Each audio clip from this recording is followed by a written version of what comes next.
tenemos que pasar debajo de ese arco. Amén. ¿Qué quiere decir pasar?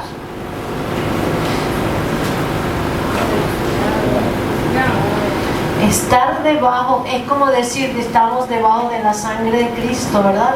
Y ese arco se forma de Primera de Juan 3:8, que dice que para esto apareció el Hijo de Dios, para deshacer toda obra del diablo. Y en Mateo 15:13, que dice que toda planta que no plantó mi Padre Celestial es desarraigada. Mira, nosotros tenemos que repetirnos y orar eso a diario, hasta que se vuelve vida en nosotros, hermanos, porque necesitamos de esa palabra que Dios nos dio. Y dijimos que en medio, al practicar este estilo de vida, Dios quiere levantar en medio de nosotros hombres y mujeres que se levanten a edificar a la novia del Cordero, a la iglesia de Jesucristo, a la esposa anhelada por Él que viene a buscarla. Amén.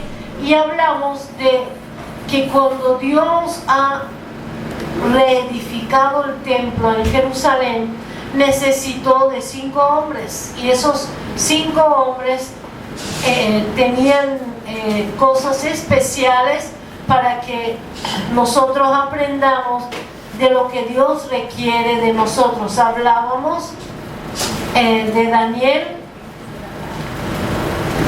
que tenía el carácter de santidad y fidelidad. Perseveraba en ser santo y en serle fiel a su Dios. No se contaminó, no se contagió. Por eso Dios dio testimonio de que en él había un espíritu especial, superior. Amén. No decía que el Espíritu Santo estaba en él, que es superior. Amén. Que es muy especial, sino que su espíritu era superior a todos los que estaban allí. ¿Por qué? Porque él decidió en su corazón santificarse y vivir para el Señor y serle fiel. Amén. Hoy queremos hablar del segundo hombre que Dios usó para restaurar el templo y la adoración en Jerusalén. Amén.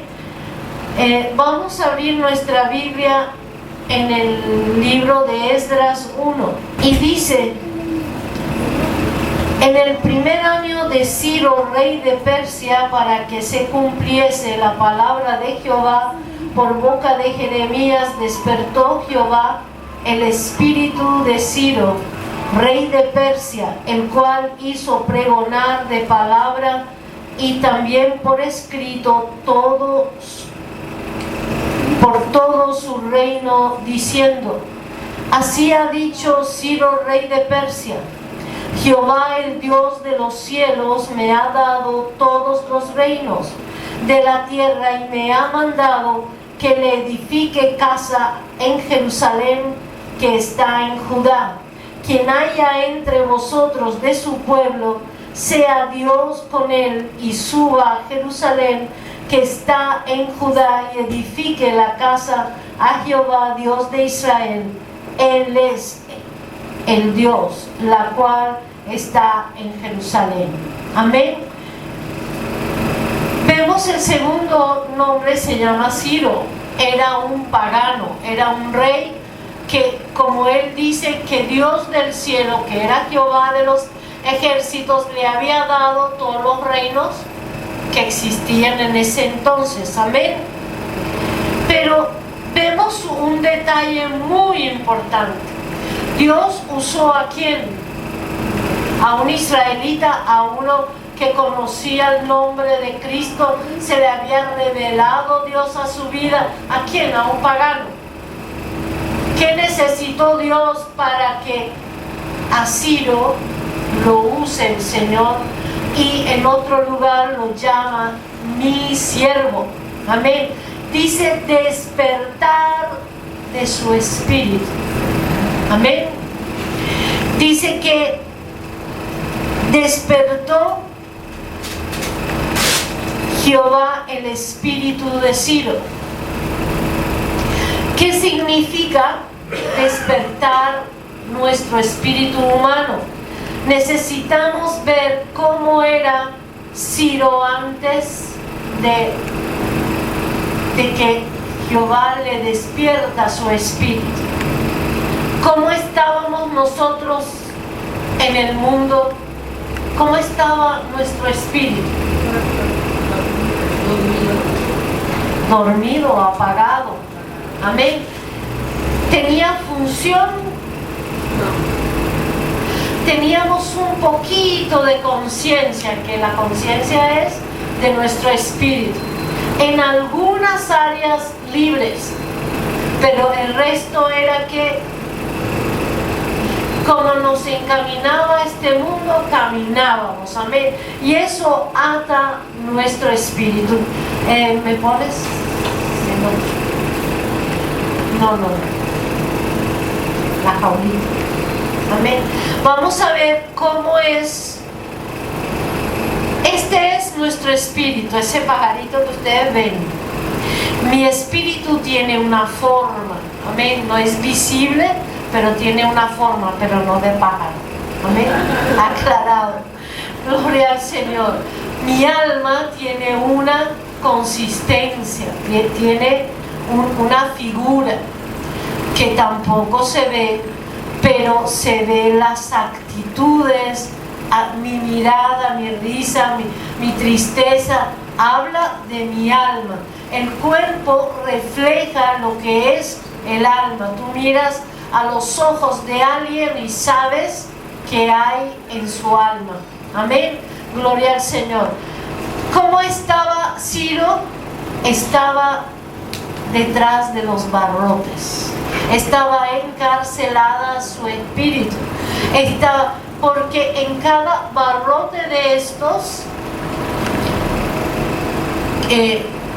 encerró el espíritu, el pecado, la rebelión, la ignorancia, el ocultismo, la religiosidad, la idolatría a cualquier cosa que hay, la idolatría con el dinero, la idolatría con el pecado, la idolatría a personas, a artistas, amén, a cantantes, a cualquiera, amén, porque lo ponemos en el lugar de Dios. Entonces, ¿qué hace? Nuestro espíritu se apaga, hermanos. Y nosotros, para que Dios nos use, necesita. Fíjense, estos barrotes representan el alma que cubre mi espíritu. No lo deja respirar, no lo deja actuar, no lo deja expresar o tomar su lugar en el ser humano, que es espíritu, alma y cuerpo.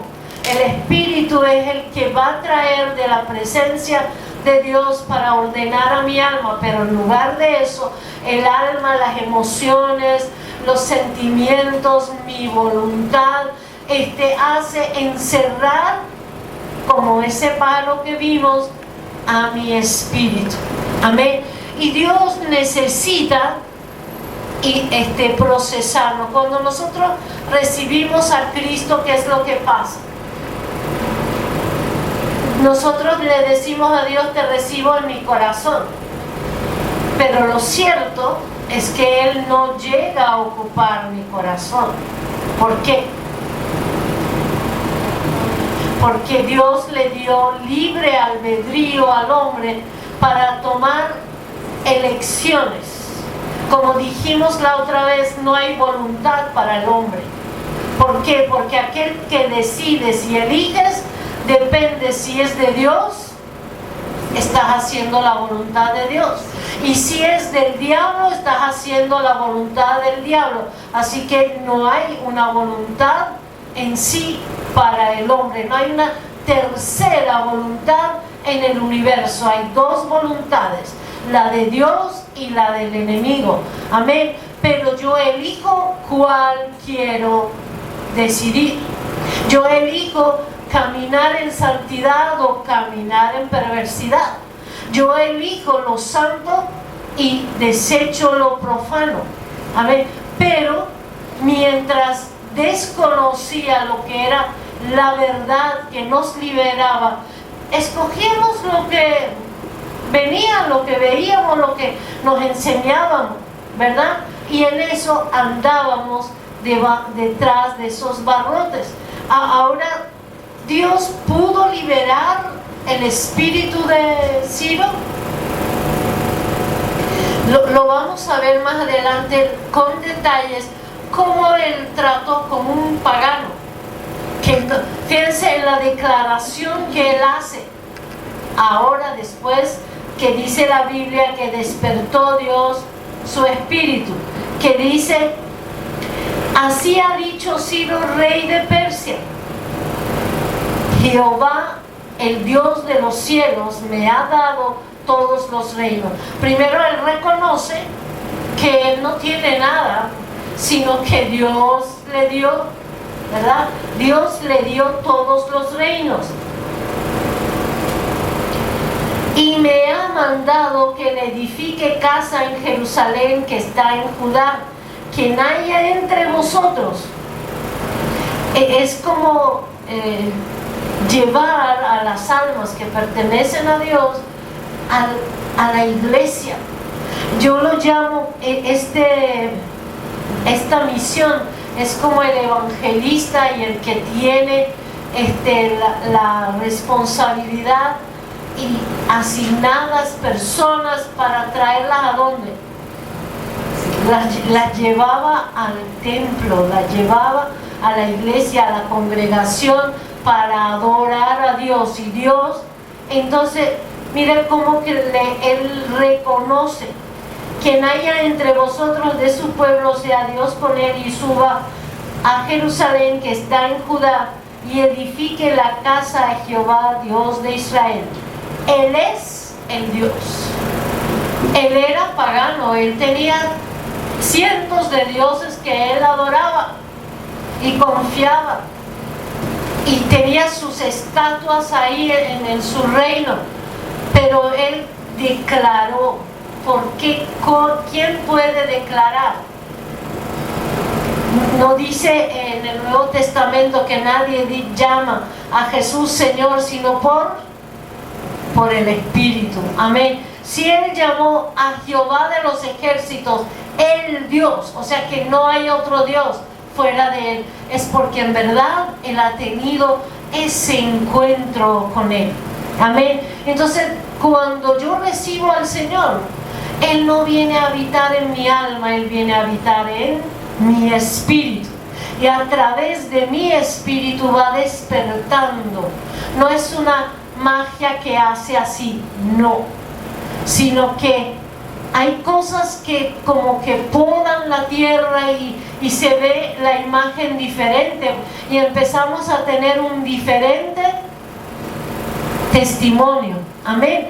Pero Dios, a través de su espíritu, en mi espíritu, él necesita romper estas barreras.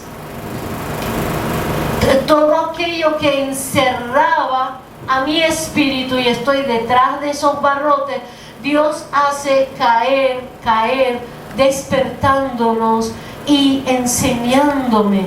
Así como para que Ciro llegara a sacar esa declaración así, hubo un proceso. Amén. ¿Con quién? Con Ciro, para que él llegara a poder hacer eso. Gloria al Señor. Así que Dios necesita estar en mi espíritu. Dios necesita que yo entregue mi vida a Él para que Él ocupe ese lugar, y que a través de mi espíritu pueda tratar con mi alma, y mi alma aprenda a sujetarse al Espíritu y al Espíritu Santo. Amén. Gloria al Señor. Fíjense cómo dice Filipenses 2:13, dice que Dios produce el querer como el hacer por su buena voluntad. O sea, yo no tengo el querer ni el hacer de las cosas buenas. ¿Quién hace eso a través de mi espíritu? Dios, dice, Dios pone el querer como el hacer. Porque muchas veces yo deseo orar, yo deseo vigilar, yo deseo muchas cosas, pero el alma jala por aquí, por acá, y no hay, como dijo Jesús, que a la verdad la carne el espíritu está dispuesto, pero la carne es débil. Amén. Entonces, quien me pueda ayudar a crecer es mi espíritu.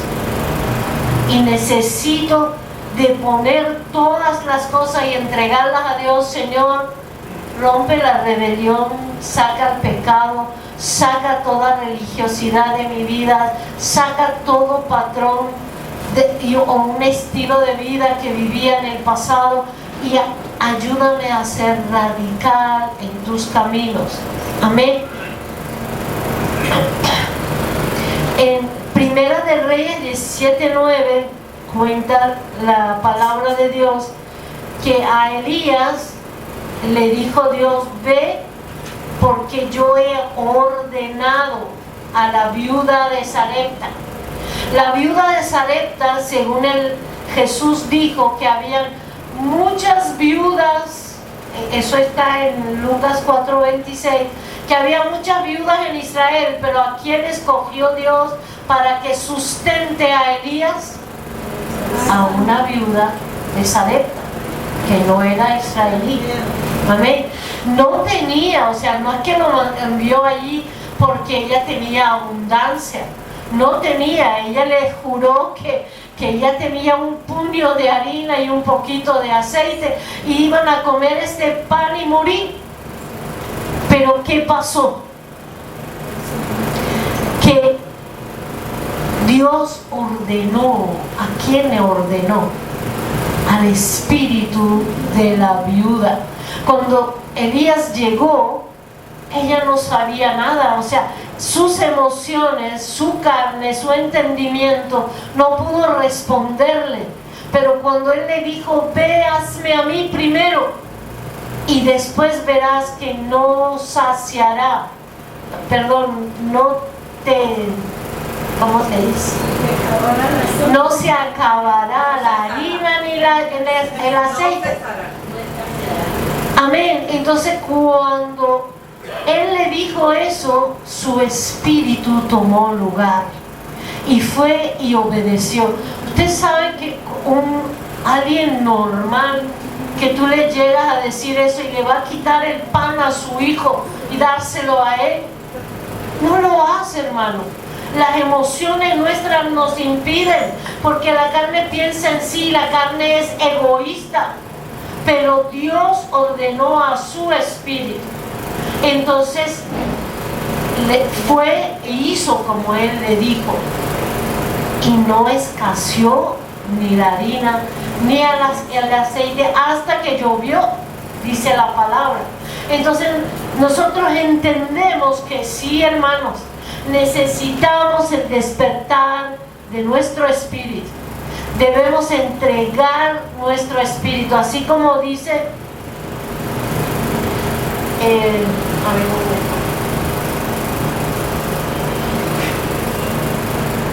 dice la palabra: despiértate tú que duermes. ¿A quién le está hablando? A mi espíritu. Y Cristo te alumbrará. Amén. No está diciendo a alguien que estaba haciendo la siesta. O sea, despierta tú que duermes, le está hablando al espíritu. Y eso es lo que nosotros tenemos que, al entender esto, hermanos, buscar, porque cuando llega el conocimiento llega la responsabilidad. Yo debo buscar en oración y buscar el rostro de Dios y pedirle, Señor, yo necesito despertar mi espíritu. Necesito aquello que debe ser desarraigado, como dijimos al principio, salga en el nombre de Jesús. Vamos a ir a Isaías 45 y vamos a ver qué hizo Dios con Ciro. Y vamos a ir poco a poco para ver lo que realmente Dios quiere hacer conmigo también. Amén. ¿Cuántos quieren que Dios obre en su vida? Amén. Y que seamos útiles a la obra de Dios? Porque el Señor de la obra es nuestro más íntimo amigo. Es nuestro hermano mayor, es nuestro Dios, es nuestro Padre. Y le amamos y queremos tener el privilegio de servir en su obra. Amén. Si Dios pudo despertar el espíritu de un pagano, ¿puede hacer en nosotros? Amén. Gloria a Dios. Dice así, dice Jehová a su ungido. Una vez que él se entrega a Dios, Dios trae una unción, ¿verdad? Dice a Ciro, al cual tomé yo por su mano derecha. ¿Qué hizo Dios primero con Ciro? Lo ungió y lo tomó de la mano. Aquel que todavía estamos, no, pero es que no me gusta así. Aquí en esta iglesia dicen esto, en la otra dicen otro, y no sé qué, y estamos como el niño que no quiere andar y tú le quieres agarrar la mano y ellos están así. ¿Por qué? Porque el alma, las emociones, los pecados, el poder de la naturaleza pecaminosa todavía está fuerte. Amén. Y Dios me quiere meter en una cosa y no quiero, pero debo ceder. Debo darle, aquí están mis manos, Señor. Guía tú mi vida. Amén. Necesitamos la dirección. El darle nuestra mano al Señor es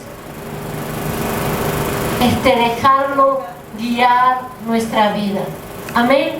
Luego dice, ¿para qué quiere Dios tomarlo de su mano derecha?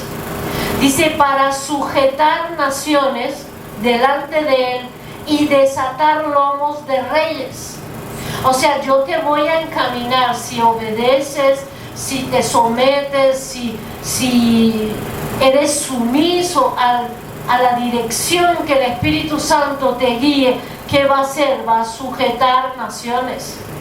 ¿Qué es lo que Dios quiere sujetar? En las naciones.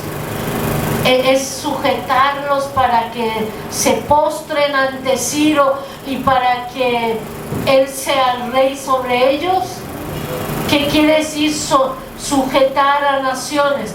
Las naciones, dice la Biblia, que tienen un príncipe de este mundo, que es el diablo, y Dios, a través de aquellos que despiertan su espíritu, va a guiar, a levantar, a liberar a las almas. Y es una tarea para evangelistas, ir a esas personas que tienen otros dioses, que tienen otro Señor que los quiere llevar al infierno, que los quiere llevar a caminos perversos. Entonces, el que es ungido y llevado por la mano de Dios va a ir a sujetar naciones, amén, para que vengan al Señor.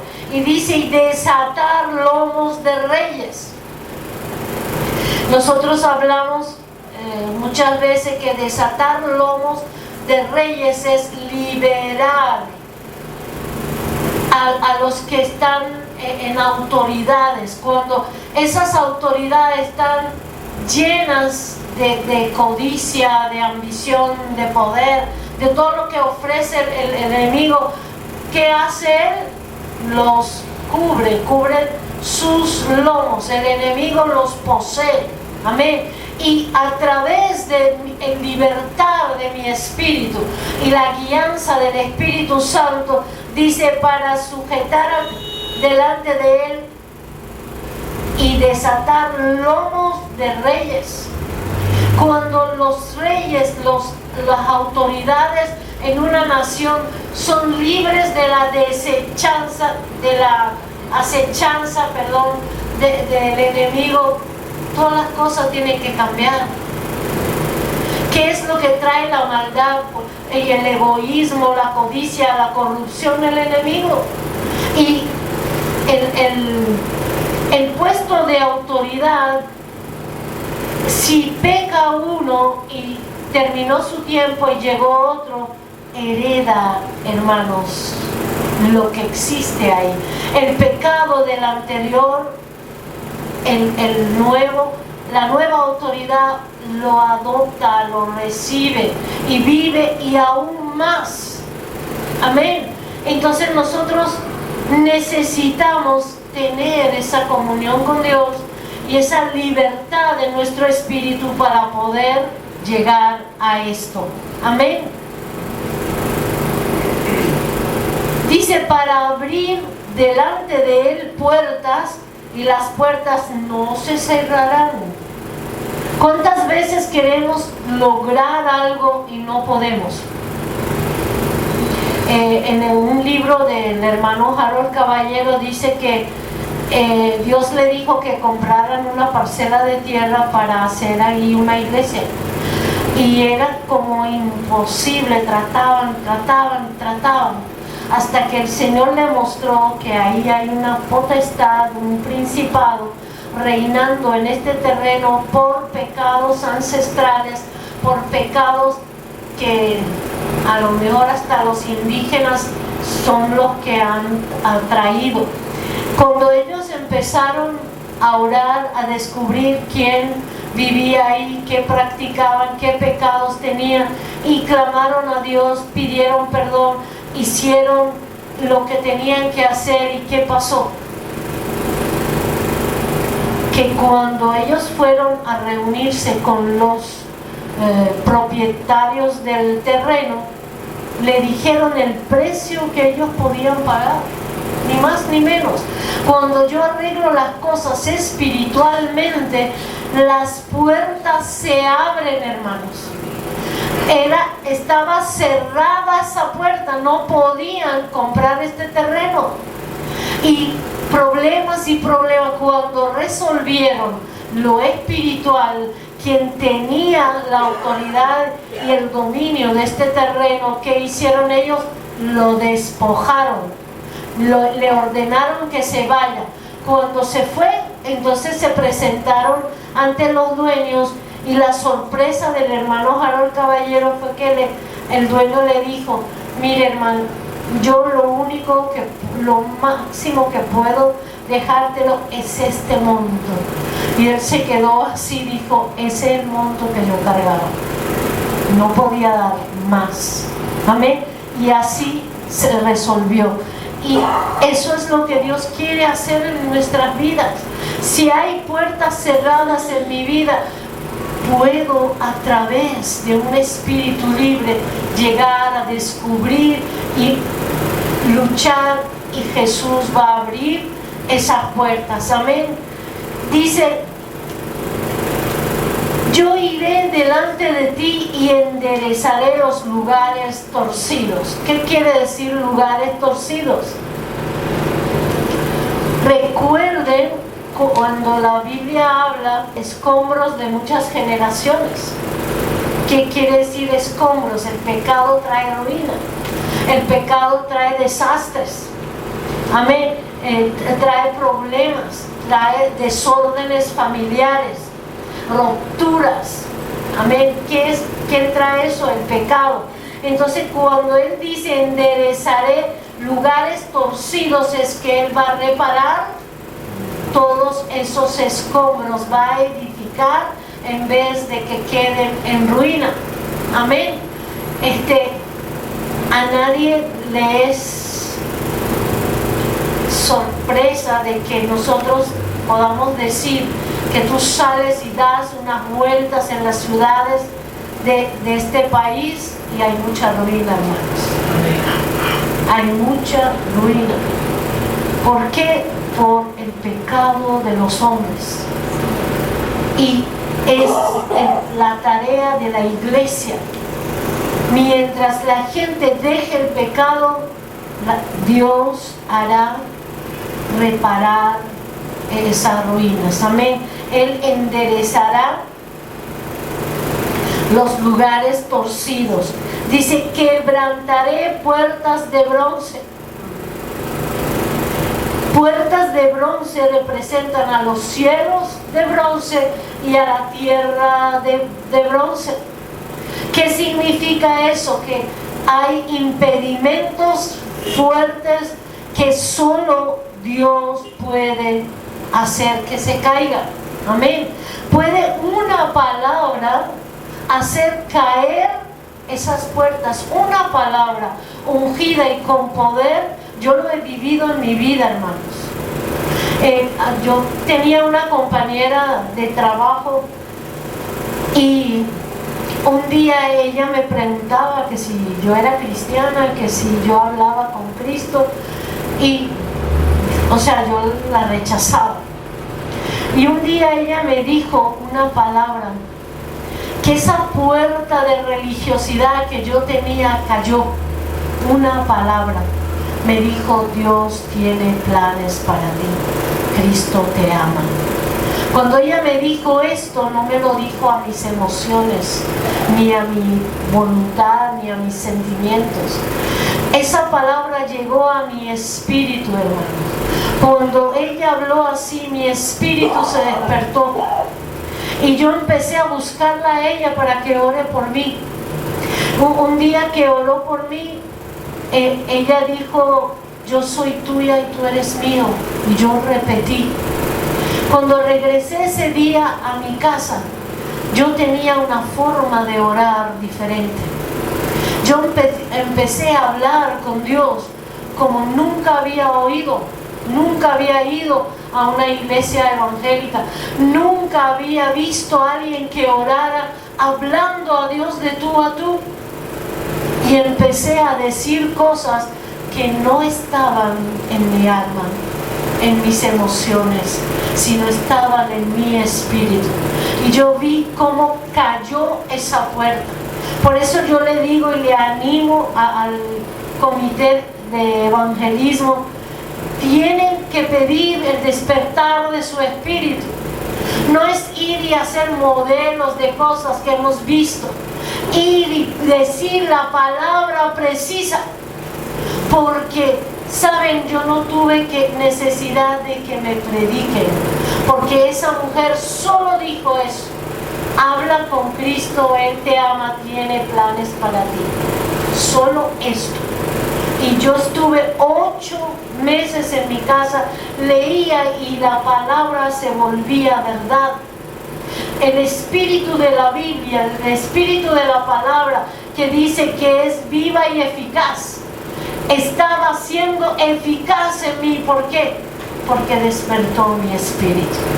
Amén. Entonces, eso es lo que hace Dios. Con una palabra de Él hace caer los impedimentos, esas puertas de hierro que no te permiten avanzar, ni te permiten crecer, ni te permiten entender a Dios. Estas van a caer. Y los cerrojos de bronce, de hierro, perdón. Amén. Y dice, te daré los tesoros escondidos. Entonces vamos a ver qué es lo que Él hace. Vamos a recordar, nos toma de la mano, te da la autoridad de sujetar y poder para desatar lomos de reyes.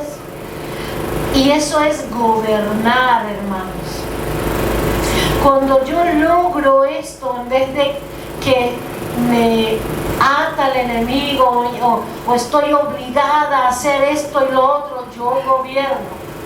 Yo digo, eso es lo que se va a hacer porque recibo de Dios y lo declaro y gobierno. Una iglesia que no gobierna no puede prosperar, hermanos.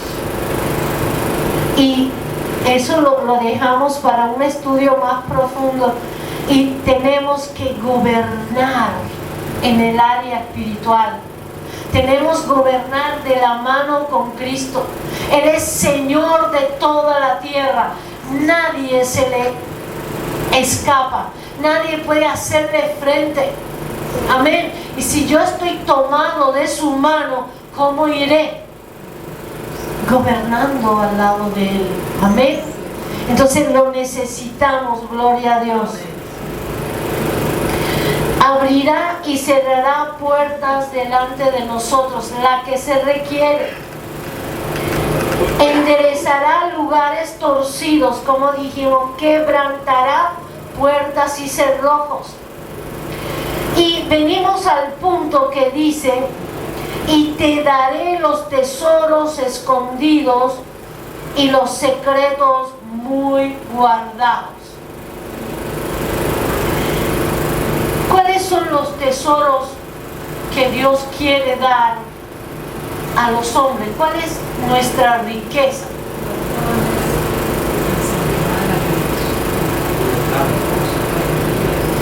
Dios nos ha bendecido en toda bendición celestial, ¿verdad que sí?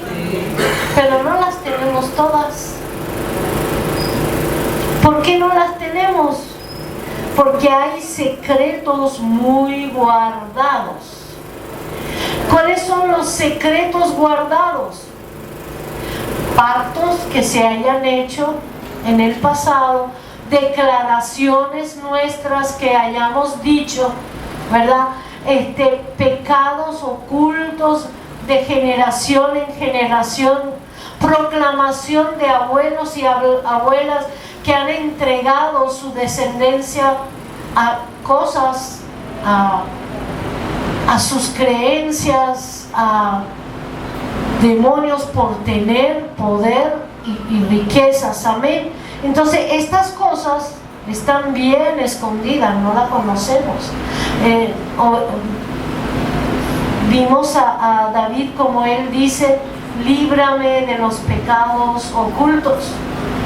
Entonces sí hay cosas ocultas y muy guardadas, porque el enemigo no le interesa que nosotros lleguemos a despertar nuestro espíritu y poder llegar a descubrirle y liberarnos. Él es celoso y envidioso, no quiere que nosotros seamos bendecidos. Dios quiere traer la bendición, la paz, la salud a nuestras vidas. Él quiere traer lo mejor.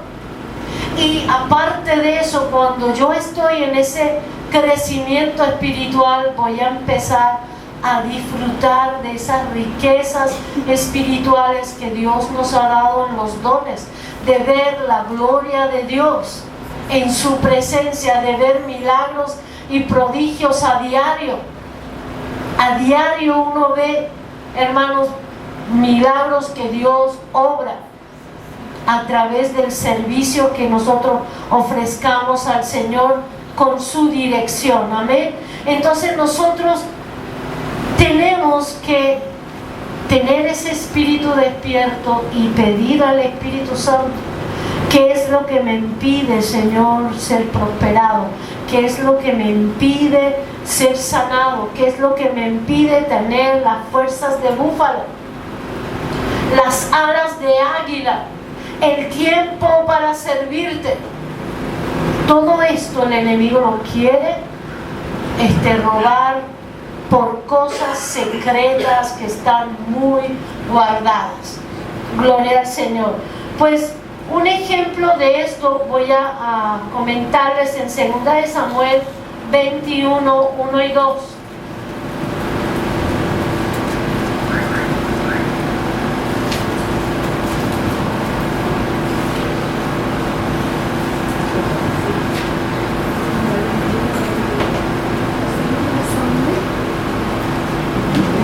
Segunda de Samuel 21. Dice la palabra: hubo hambre en los días de David por 3 años consecutivos, y David consultó a Jehová, y Jehová le dijo: es por causa de Saúl y por aquella casa de sangre, por cuanto mató a los gabaonitas. Cualquiera que dice, oye, no está lloviendo, son cosas naturales, como que eso no tiene que ver con Dios o con cosas espirituales. Hay lo que llaman ahorita la niña, el niño, no sé cuánto, y hay más lluvia de lo necesario, y hay inundaciones, hay cosas en la naturaleza que parecieran cosas que no podemos. Así es la naturaleza. Pues en tiempo de David no hubo lluvia en 3 años, primer año, segundo año, tercer año. Entonces David consultó a Dios: ¿por qué, Señor, no nos llueve? ¿Por qué esa hambre ahora que estamos? Y él le dice: es por causa de Saúl, que mató a los gabaonitas. ¿Por qué hubo esta maldición que llegó a Israel? Si nosotros vamos a ir a Josué 9:14, habla de la astucia de los gabaonitas.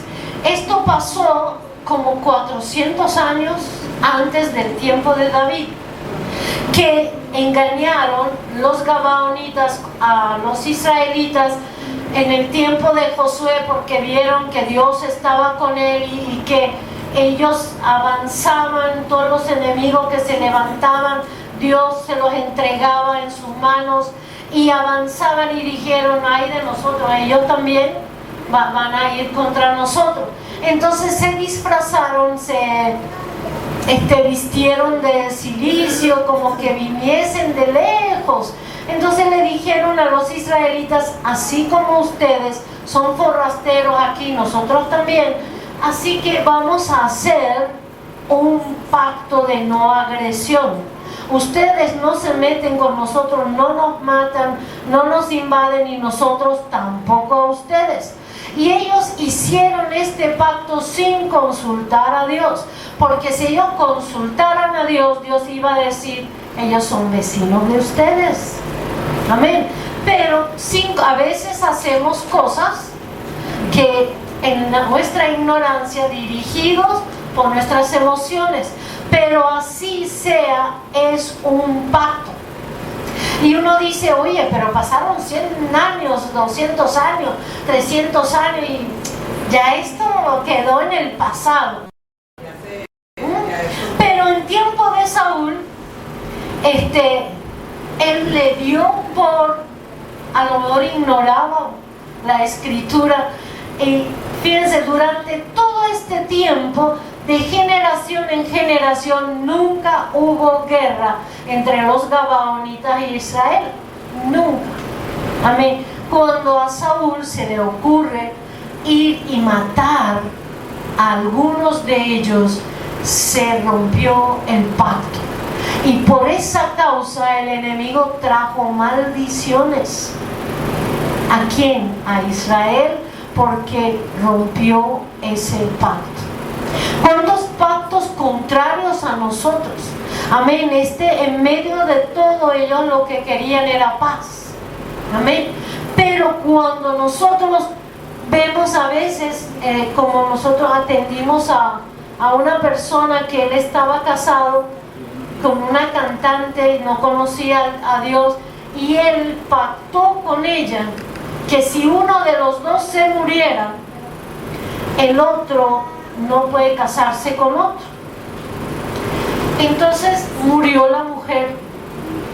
El hombre, se vio que estaba solito y tenía sus hijas, pero él quería casarse.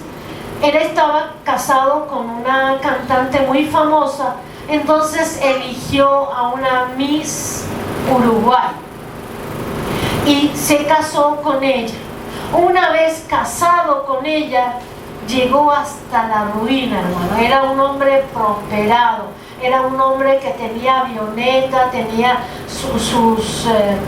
él cazaba en los bosques. Él decía que lo que él pretendía, él lo lograba. Él complacía, como dice Salomón, complacía su alma en todo y en todo lo lograba. Una vez que se casó, rompió el pacto que hizo con aquella mujer. Amén. O sea, se salió de ahí. ¿Y qué pasó con él? Se arruinó, vino a Venezuela, no sabía qué hacer. O sea, su hijo tuvo un hijo y le nació con defecto en la boca. No lo quería ni ver, o sea, porque él era muy narciso. Y su vida era un desastre hasta que conoció al Señor.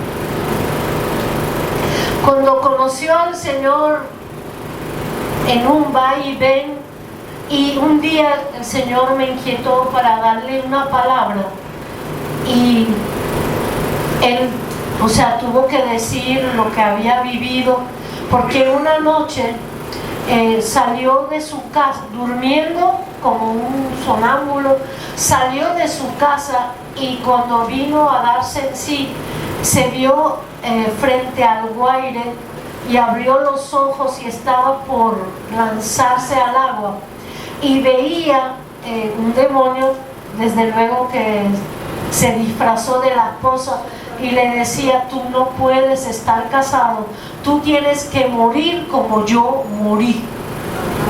Entonces ese secreto guardado, si no fuera por la misericordia y la gracia de Dios, ese hombre se hubiera tirado. Pero cuando él vino en sí, se acordó de su esposa y su hijo en su casa, hizo así y se espantó en verdad y volvió. Entonces me contó eso al día siguiente, le ministramos y pedimos perdón a Dios por haber hecho ese pacto, porque el destino de cada quien no lo marca un acuerdo entre los hombres. Nuestra vida le pertenece a un Dios. Y él había rendido su vida a Cristo. Entonces rompimos ese pacto, pedimos perdón a Dios, lo desligamos de toda influencia del diablo, que a través de ese pacto el diablo quería atar su vida, y quedó libre.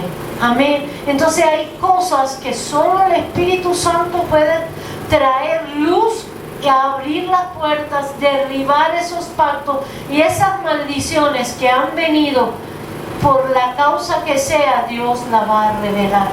Fíjense cómo le dijo Dios a David: es por causa de romper el pacto con los gabaonitas, y que tenían que hacer algo para poder romper la maldición. Amén. Gloria al Señor.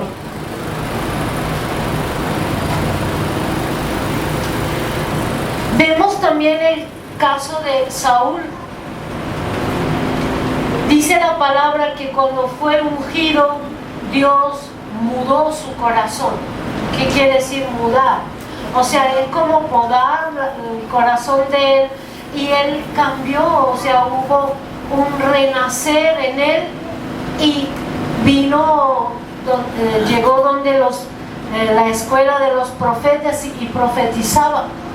Cuando tomó su reinado, Dios lo apoyó, lo llenó de su espíritu y pudo vencer a muchas guerras que él tuvo que enfrentar.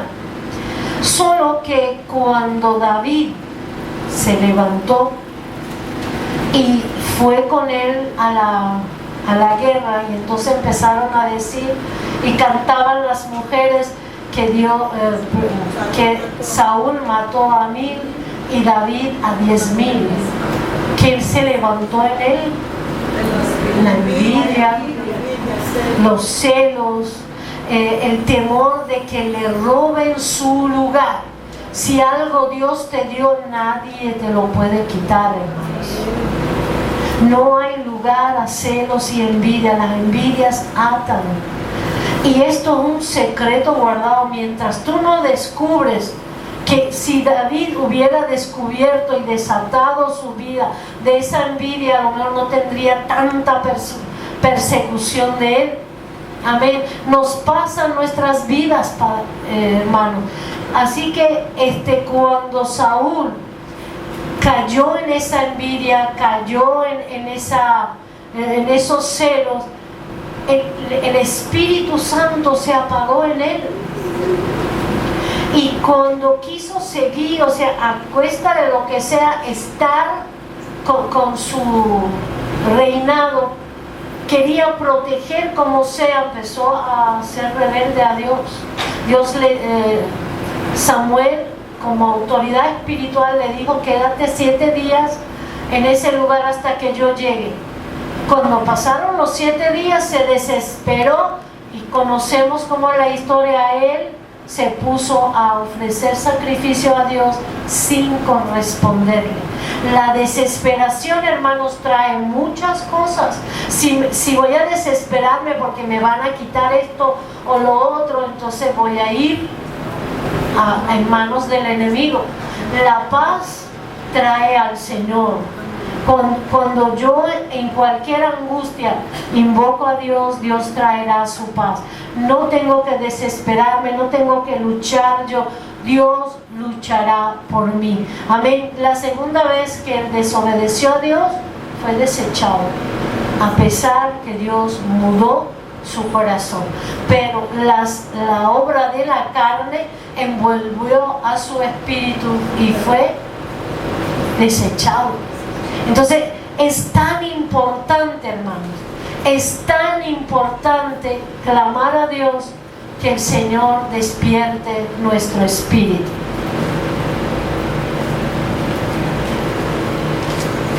Gloria al Señor. Así que recordemos lo que la palabra nos dice en Efesios 5:14, que la hemos dicho.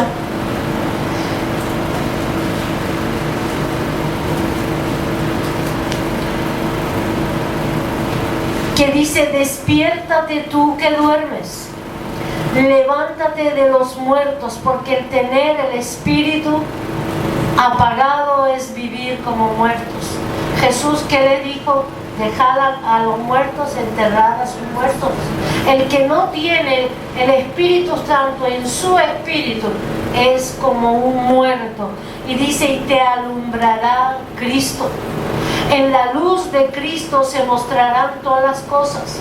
Aquello que está escondido, aquello que está en secreto, Dios lo va a revelar a través de la luz de Cristo. Amén, hermano. Yo sé que es una comida un poco fuerte, pero sí, con la ayuda de Dios y en la oración, nosotros podemos lograrlos. Dios quiere y desea, y es el propósito de Él, tratar con mi espíritu, y así como hizo con un pagano, imagínense, hizo con un pagano, ¿qué no haría de nosotros? Amén.